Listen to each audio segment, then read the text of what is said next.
الخبز يمثل جزء مهم وأساسي من غذاء الشعوب، وتختلف صناعة الخبز من شعب لآخر، ومن هذا الاختلاف يمكن أن نحكم على عادات وتقاليد الشعوب. لقد لفت نظرنا ونحن نتجول في شارع منفيس في بورسعيد واجهة هذا الفرن المكتوبة باللغة الفرنسية وتقول بولانجيري دي لوكس، وكلمة بولانجيري تعني الخبز، وتدل هذه اليافطة على قدم هذا المحل وتمثل فترة زمنية في تقديرنا أبعد من 100 عام. فقررنا أن ندخل ونجري حوار مع صاحب ومدير هذا المخبز، وهذا لقاء من سلسلة لقاءات عن ذكريات ومهن بورسعيد القديمة والمعرضة للانقراض بسبب تغير طبيعة العصر الحالي. أول حاجة نحب نتعرف بحضرتك. أنا مهندس زراعي أبو الحسن محمود السايح، ابن صاحب المخبز. تمام. وحضرتك ابتديت هنا في الشغلانة من امتى؟ لا، ده أنا أصلا مهندس زراعي، وإحنا هنا الوالد توفى، وإحنا قمنا بإدارة هذا المخبز يعني. طيب الفرن ده تم افتتاحه في سنة كام؟ ده في أوائل القرن العشرين، وكان يملكه راجل جريجي يوناني. جريجي يوناني. يوناني يعني. تفتكر اسمه؟ اسمه الخواجة كوستا قسطنطينيدس. كوستا قسطنطينيدس. تمام. هو وفرن تانية في شارع الجيش. وكذا فرن يعني كان يملكه الخواجة ده. بس والوالد بقى اشتراه في الاربعينات، في اواخر الاربعينات من الخواجة. بس. تمام. طيب هل في مثلا ليكم فروع اخرى ولا؟ لا، مفيش فروع اخرى. لا. طيب كان ايه انواع المخبوزات اللي كنتوا بتعملوها زمان بقى؟ زمان كان الرغيف الفرنساوي اللي هو مضروب سكينه. تمام. وكان بيتخبز على البلاط، ما كانش فيه الصاجات دي.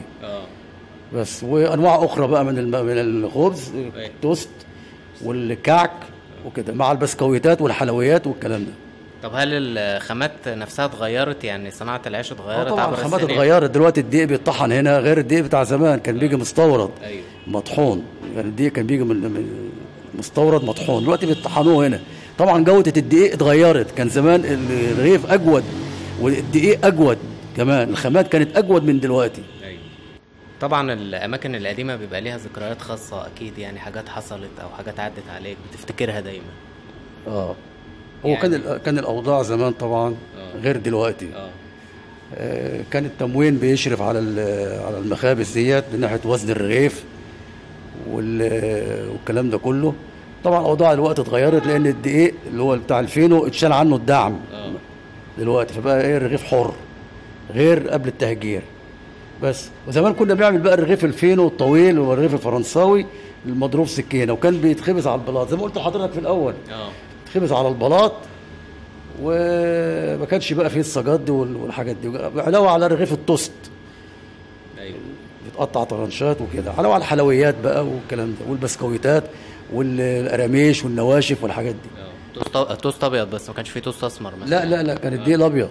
الدقيق الابيض اللي هو استخراج 72 مش كده؟ تمام. بس العيش ما زال برضه خاضع للتموين. ايوه. مش معنى خاضع للتموين، الميزان، مواصفات، كل حاجه دي خاضعه للتموين. بس كان زمان بقى في بس حر من جهه الدقيق. سعر الدقيق. شالوا الدعم على الدقيق الابيض. ايوه. شالوا الدعم عنه، غير بقى الرغيف الاسمر ده اللي هو موجود اللي هو عليه دعم لغايه دلوقتي. تمام. بس. طيب وايام الهجره بقى كان ايه اللي حصل؟ هذا المكان ده كان مغلق ايام الهجره. وبعد كده ايه اللي حصل؟ وبعد كده تم افتتاحه وترميمه وتغيير السقف. السقف ايه اللي حصل؟ السقف ده اكل شظيه في حرب الاستنزاف، في حرب 73 والاستنزاف وكده. وبعدين جاء بقى مديريه الاسكان والتعمير قامت بترميم المخبز وصب السقف من جديد. طيب كان في مثلا زباين مهمه بتتردد باستمرار على المكان؟ كنا قبل الهجره كنا بنوزع، كان في توزيع خارجي على المطاعم وعلى البقالين. بعد التهجير ما عادش بقى في حكايه التوزيع دي، البيع بيجي الزبون لغايه المخبز ويشتري اللي هو عاوزه. بالنسبه للعماله المدربه، هل مثلا بتواجه فيها مشاكل؟ العماله كانت زمان من اهل البلد. يعني كان معظم العمال اللي كانوا بيشتغلوا قبل التهجير كانوا من بورسعيديه. أيوة. كانوا صنايعيه. أيوة. اتدربوا على ايد الاجانب اليونانيين. هم اللي دربوهم ازاي، دربوهم على صناعه الخبز الفرنجي والحاجات دي كلها. دلوقتي ما عادش فيه، كل العماله وافده جايه من القرى وبتاع، من بره بورسعيد. من بره بورسعيد. كبورسعيد كمنطقه حره فجذبت العماله. أيوة. اللي هي غير مدربه. بنيجي احنا نعلمه احنا هنا دلوقتي. أيوة. غير العماله بتاعت زمان اللي هي كانت مدربه وكانوا ناس صنايعيه وكانوا من اهل البلد، فما عادش الكلام دلوقتي. تمام. ده من ناحيه العماله. تمام. طيب دلوقتي لما دخلت بقى الصناعه الحديثه والعيش اللي هو المجهز المغلف اللي في السوبر ماركت ده طبعا اثر على المبيعات. لا، في ناس برضو متمسكه بالرغيف بتاع زمان، بتحب اللي هو الانتاج اليدوي. أيوة. الى حد ما يدوي يعني. غير بقى الآلي، لان طبعا الآلي ده بيضيفوا له محسنات وحاجات الزبون بيبقى خايف منها شويه. يعني ممكن بيفضل الرغيف اللي هو المصنع بالطريقه القديمه. اليدوي اللي هي بالطريقه القديمه. ده الزبون دلوقتي. في مش كله طبعا. المخابز التانية برضه عليها اقبال شويه، بس برضه في بعض الزباين بيفضلوا الرغيف القديم ده. لكن العيش الفينو ده مش بيستخدم في المطاعم مثلا، صح؟ لا، في مطاعم سندوتشات. بتطلب منك في ناس يجي يشتري عادي ويقطعه ويعمل له سندوتشات. بس بالنسبه للمكان طبعا قديم والاسم عريق، فانت ممكن تستخدمه مثلا استخدامات اخرى. يعني ممكن تستخدم الاسم ده، الناس بتحب الحاجه القديمه وتجيلها. ممكن تفتح مثلا كافيه تقدم فيه حاجات. اللي بيحب القديم بيجي على وضعه كده. وبعدين علاوه على ان العماله المدربه اللي تخليني مثلا افتح كافيه، افتح مش عارف ايه، ما هيش موجوده اصلا وغاليه. ايوه. وبعدين الانتاج ضعيف، ما بيغطيش تكلفه العماله. فاحنا قاعدين بنتسلى في المكان ده يعني، بس عشان نحافظ على ان المكان ده يبقى مفتوح، ما يتقفلش يعني. تمام. بس انا في نهايه اللقاء ده بشكرك على اللقاء الجميل ده. متشكرين جدا. الله يخليك. استاذ عصام، بنرحب بيك هنا في البرنامج. اهلا وسهلا، مرحبا. اهلا وسهلا. عايزين نسالك عن المبيعات. ايه اكتر شهر بيكون مثلا؟ هل رمضان هو اكتر شهر بيكون فيه مبيعات ولا بتنخفض في رمضان؟ لا بالعكس، المبيعات بتزيد في ايام المدارس. ايام المدارس عامه يعني، عشان سندوتشات الاولاد والمدارس بتاع، فالانتاج بيزيد دايما عامه يعني، خصوصا في اثناء المدارس. تمام. لكن الايام العاديه اللي زي دي فالانتاج بيقل، لان رغيف العيش الفينو اصبح غالي. اصبح الرغيف بنص جنيه. نص جنيه دي بالنسبه لصاحب العيال ما يقدرش يشتري لاولاده مثلا ب 10 جنيه عيش يوميا، فبيفضل يشتري الرغيف الاسمر مدعم ابو 5 صاغ عن رغيف الفينو. الا في ايام المدارس فغصب عنه بيضطر يشتري رغيف الفينو علشان خاطر يحشي لاولاده السندوتشات، واللازم منه يعني.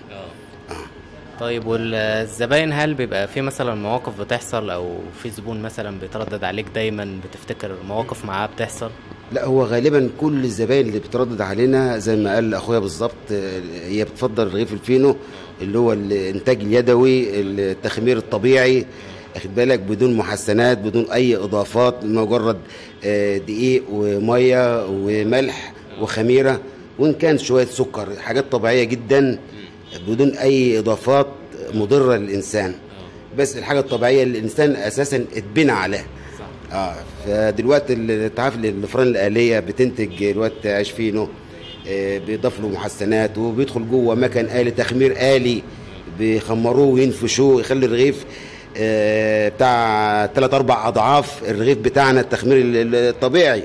اخد بالك، فهم يمكن بيشتغلوا شويه عننا. انت بتسيبها لان احنا رغيفنا مهما التخمير الطبيعي اخذ وقته، فتلاقي التخمير برضه الرغيف قليل الحجم عن الرغيف الآلي، رغم ان الوزن واحد.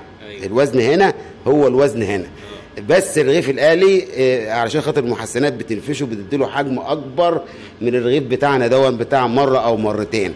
فبالتالي الزبون بيهمه الشكل والمنظر، واخد بالك، وآلي وبتاع، الرغيف قد الرغيف، واخد بالك، الاسطمبه كده زي النظام لا مؤاخذه الصباط في الخضار، تبص تلاقي لا مؤاخذه حاجه قد حاجه كده هو. لكن هنا مختلف نهائي عن الخبز اللي هو الآلي.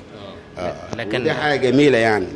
واغلبيه الزباين القدام اللي هم تعودوا على طعم الرغيف اللي هو اليدوي ما بيحبوش الا الرغيف اليدوي، رغم انه الشكل العام بتاعه مش زي الآلي طبعا، بالنسبه للحجم والهيئه والتحمير والحاجات دي كلها، لكن بيفضلوا ده علشان خاطر المحسنات والحاجات اللي ممكن يعني اللي هو معدته تعبانه بتاع ما يقدرش ياكلها، بتتعبه شويه. فهو الرغيف الفينو دون بيبقى له طعم كمان مميز، واخد بال حضرتك. وبالنسبه للسندوتشات يعني اللي بيحشي سندوتشات الكبد جبن بتاع تتلاقي ليها طعم اقوى من الرغيف الآلي، لان سهل الحشو. وبعدين تبص الرغيف الآلي ضخم كبير علشان خاطر صاحب المطعم او صاحب اي كافيتيريا علشان خاطر يحشيه تخسر معاه، لا اما يحسب بقى الرغيف بالشيء الفلاني، وده بيبقى يعني يعني عبء على المواطن او المستهلك عامه يعني. اضيف لحضرتك حاجه، انت برضو كلمتني بخصوص حرب 73 ان السقف دون كان شكله ازاي. فكان السقف دون نظام الجمالون، الطوب الاحمر الجمالون الجميل ده زي بيوت الهيئه، واخد بال حضرتك، الجمالون والعواميد التلتوار، واخد بالك، والواجهه دي كانت كلها ازاز في ازاز وبتارين وحاجه يعني فخمه. كنا بينتجوا كل انواع الحلويات والكيكات وكرواسون وكل انتاج ما يحبه قلبك يعني. كان الفرن هنا شغال عن الوقت يعني. فدلوقتي بقى بعد ما اترممت بناها بالصوره العشوائيه دي زي ما انتم شايفينها كده، هو نظام خرسانه نظام عادي جدا يعني، حولوها من اثر لا اثر مع الاسف يعني. لكن ما زال برضه الريتم بتاعها موجود والشكل العام موجود، والناس اخذوا برضه على انهم ييجوا يشتروا من الفرن دي، لان حضرتك الباترين دي لو تعلم يعني النظام القديم الباترينتين دول برضه بتوع الخواجه برضه زي ما قلت لحضرتك حاجه، والخزنه دي بتاعت الخواجه والتكزه دي برضه بتاعته، ولو مؤاخذه مكنه العجين جوه كمان محتفظين ما زالت شغاله. مكنه العجين شوف من سنه 40 تقريبا او 45 ما زالت شغاله. ولو اقول لك برضه السنيس الخشب ده الخشب دون برضه بتاع الخواجه، احنا ما زلنا محتفظين بالحاجات القديمه يعني ما اتغيرناش يعني. طيب وبالنسبه للباب وكل حاجه يعني هي باين عليها اثر قديم يعني. بالنسبه للصندوق دون برضه من ايام الخواجه. لو تعلم ان مكنه العجين دي مكنه العجين دي برضه من ايام الخواجه. يعني لما اقول لاي حد عنها يستغرب ما يصدقش طبعا ان حاجه من سنه 40 لغايه دلوقتي بسم الله ما شاء الله وعايشه. يعني يعني من تاريخ ابويا ساعه ما اشترى الفرن يعني. فدي برضه موجوده برضه مكنه العجين دي يعني. خد بالك لو اقول لك حتى الحامل بتاع الدقيق ده هو بتاعه برضه مش هتصدق. بالنسبه بقى للفرن، انت قلت لي كان طريقه التشغيل مختلفه طبعا زمان عن دلوقتي، قلت لي ابتديت بالفحم وبعد كده اتغيرت. لا دي حاجات اللي انا كنت اسمعه عن والدي الله يرحمه، لكن ما شفتهاش كبدايه يعني. انه كانوا شغالين بفحم الكوك. المخبز كان شغال بفحم الكوك. كان يجي من على المراكب ينزل هنا هو الفرن لما مؤاخذه تولع بفحم الكوك. وبعد كده تطورت الامور، وبعد كده بالسولار، وبعد كده بالمازوت، وبعد كده هو لما دخل غاز بورسعيد اصبحت بتشتغل زي ما حضرتك شايف كده.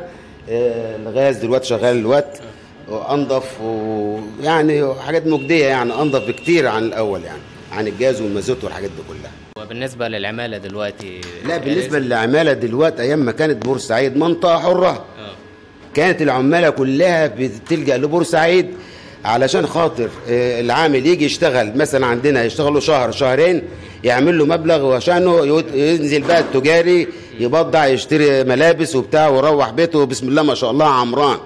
لكن دلوقتي اصبحت بورسعيد لا حول ولا قوه يعني. بورسعيد انتهت يعني نهائيا يعني بالنسبه للمنطقه الحره، ما اصبح في رزق ليها، فاصبح ما اصبحت مش مجال لجلب العماله. واخد بال حضرتك؟ فاصبحت برضو بالنسبه للعماله قليله جدا بالنسبه لبورسعيد. وبالنسبه للفران ومشقه الفران والحاجات دي كلها. فزي ما انت شايف كده هو العامل يجي عايز شيء الفلاني والانتاج ضئيل، واخد بالك تديله منين؟ واخد بالك؟ فبالتالي كار الفران اصبح العماله عليه الاقبال عليها قليل جدا يعني. مش زي زمان. لان كانت مكان للعامل يجي ياكل ويشرب وينام فيها ويسترزق وياخد اجر وكل حاجه، وشهر شهرين يشتري اللي هو عايزه وهو مروح. وبالنسبه لفصل الصيف اكيد الحر بيبقى مشكله. ده شيء طبيعي، ده شيء طبيعي، لان ده فرن اساسا نار واخد بال حضرتك، فبتعتبر مشقه بالنسبه للعامل. واخد بال حضرتك، حر ونار وبتاع، فتعتبر برضو مهنه شاقه شويه عن باقي المهن. واخد بالك، لان مهنه الشغل يدوي وحر، واخد بالك، تختلف عن اي مجال تاني يعني بالنسبه للعملاء يعني. تمام. احنا بنشكرك على اللقاء الجميل ده. الله يخليك، الله يصلح حالك.